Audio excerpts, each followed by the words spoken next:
สายเหอไขเคอเสอห้องออกสารโฮมกันเสอเมื่อตุกก็ห่มกันแกดแค่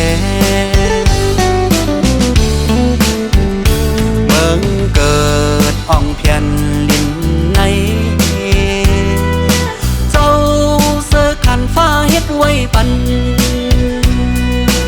ยันสู่มีโฮมกันตื้อเฮอปนลอดเข็นเต็ดหายเกิดปอนเลยก็ไตเหมือนกัน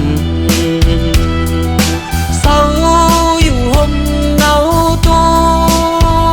มเลิงเขียวแรงเลินวงตีกลางข้าวยามมันถึงเมื่อมาหัดผ่านห่มลมเจอเคอ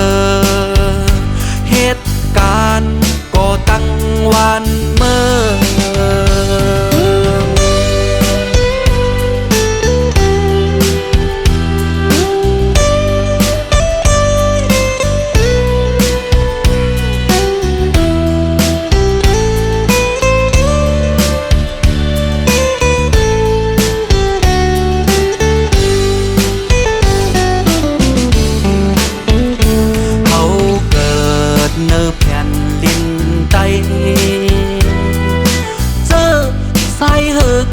เคอเสอ